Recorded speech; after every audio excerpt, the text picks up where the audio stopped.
Alrighty guys, I'm recording this right after the Mantis video because when you guys are watching this, I'm enjoying my summer for a day, but it's great to get a video out every day because YouTube, they're a big fan of you putting out a video every day. So we're gonna talk about Mordo. I like Mordo a lot. He's kind of a lame character when you really think about it. You know, in the MCU, he's sort of like, he was there in Doctor Strange, then he got all like mad at the end of it, and he kind of went evil. You know, the MCU kind of forgot about him. He'll come back in Doctor Strange too, I assume. You know, he's around, he's in the background doing evil stuff.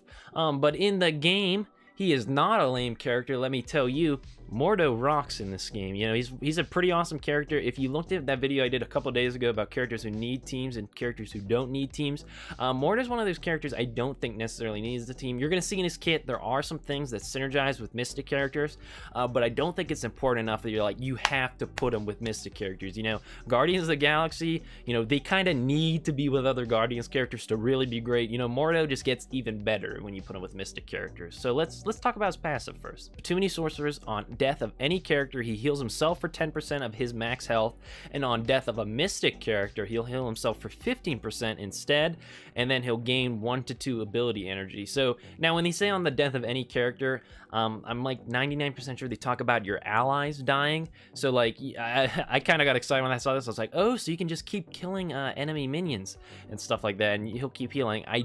I don't think it works on enemy characters, or at least it definitely doesn't work on summon characters. So don't get too excited about this passive. You know, even if it does work on when you kill enemies and when your allies die, it's not that great. You know, it's nice when it happens. You're like, oh, I'm glad Mordo healed a bit right there, but it's not that great. So, you know, don't worry about his passive. But I do think it's a funny passive. Too many sorcerers. He's kind of like taking out people at the end of Doctor Strange, and I think that's kind of funny that he just doesn't like people so much. He gets sort of revitalized a bit when people die. He's like, thank goodness I didn't like that guy anyways, and he gets stronger for the rest of the match by healing. But let's talk about his basic attack. He is probably one of the coolest basic attacks in the entire game. He'll attack the primary target for 220% damage, and then he'll apply 2 random negative effects to them, just flat out. You know, some characters aren't cool, and they only apply 1 negative effect to someone when they use their basic attack. Mordo's so cool, he'll apply 2 negative effects to this person. So that's great. That's a super awesome basic attack. Mordo's special is Mesmerize. He'll stun the primary target, and then he has a 50% chance to blind up to 3 targets, and that's individual per target, not like 50% just blind all 3. It's like each one's a 50% chance, and a 50% chance to slow up to 2 targets. So this is a awesome skill for slowing down a team. You know, both of his skills start out charged, so you can use them at any time through a match. You know, you can just start out with this Mesmerize, stun. You know, say you're looking at like a Crossbones. You know, you can stun Crossbones. You know, you can blind their 3 attackers, and then you can slow someone else. You know, Mordo can just slow down a team. He can really tear them apart. This is a great skill right here. It just demolishes teams. You know, not physically, but like emotionally, they get demolished by this, because then there's slim pickings for the rest of your team. You know, I mean, the main guy can't. You get to pick one person who just doesn't go this turn, and then you have a pretty good chance to at least have 2 people go this turn and then just completely whiff their attack. So essentially, you keep, generally speaking, 3 people from taking their turn this round. That is a great ability, if I do say so myself. And then, you know, that's nice that he slows people. It's always nice that he has that in the background. But you're using this for the stun and the blind. And his ultimate, Demons of the Knack. He'll attack all targets for 240% damage and apply heal block for 2 turns, and this attack cannot miss. This is another great skill, less great than Mesmerize, if I do say so myself.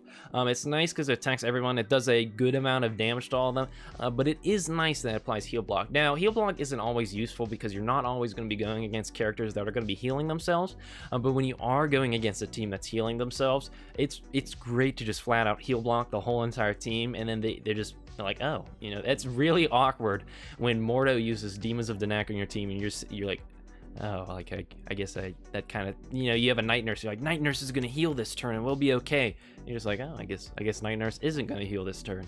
So Mordo, he's a controller. He really lives up to that role as controller. He takes control of the battle. He can completely stop most of the enemy team from taking their turn and damaging your team, and then he can keep the enemy team from healing themselves up, and then no matter what he's doing, he's applying negative effects to the enemy team. So I think this is great. If you want me to advise what what team to put him on. I sort of like putting him in a team with Vision, Scarlet Witch, so they get that synergy there with the Vision applies a bunch of negative effects with his ultimate, and Scarlet Witch extends negative effects, so this works really well with Mordo, who's applying a lot of them anyways. And I like to put them with Wasp and Ant-Man. I know that's not a full Mystic team. I kind of like that team. I think it's kind of a fun team. Or somebody like Venom also, because Venom applies a lot of negative effects. But I used Wasp, Ant-Man, Scarlet Witch, and Vision, and then Wasp and Ant-Man. Also, Ant-Man applies a lot of negative effects in his skills, so I like using him with the team, and then Mordo's applying a lot of negative effects, and then Scarlet Witch can extend all those negative effects. But Venom also works very well, because Venom applies a lot of negative effects.